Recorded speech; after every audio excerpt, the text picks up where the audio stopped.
Well, like I said earlier, it's 55 inches and running Android, but I was actually talking about a television. This is Toshiba's 55-inch L5400 television running the Android operating system.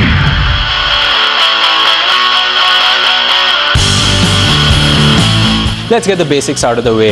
Yes, it is very slim. You have a stand. You also have the ability to wall mount it as the aesthetics of your room require. You also have 3 HDMI inputs and 2 USB ports. These USB ports can support hard drives that store your media, and it actually has an inbuilt media player that works quite well.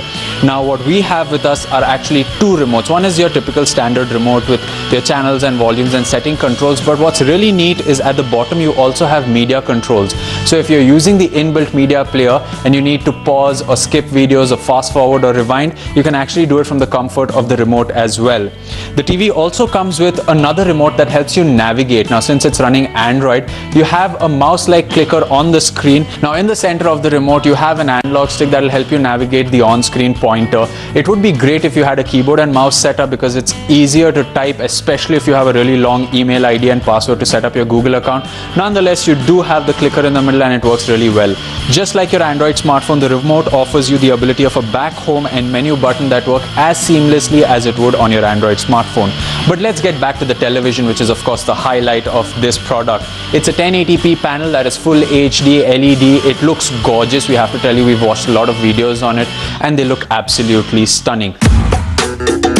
But apart from working as a regular television, this television runs Android. It runs Android 4.4.2 KitKat, which is the operating system on most smartphones today, even though Lollipop is available. We're not complaining about the operating system. There are a lot of TV specific settings. So if you navigate into the settings of the television, you're going to see stuff like HDMI TV setup, which shows that the operating system is customized to work on the television. You also have the drop-down notification, the Google Play Store, and virtually anything and everything that you can find on your smartphone is available here.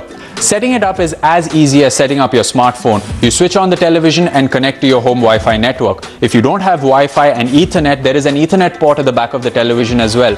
Just plug it in and voila, you're ready to go. Sign into your Wi-Fi account if you have it, sign into your Google account, and you can actually download all your apps on the television itself. So now when you are on the on-screen Android navigation, the interface is very compact. On the left of the screen, which will appear slightly blue in the video that you're watching right now, is because we haven't actually had a cable connection, but that is exactly where you're going to see your television content, be it your Tata Sky or any video input.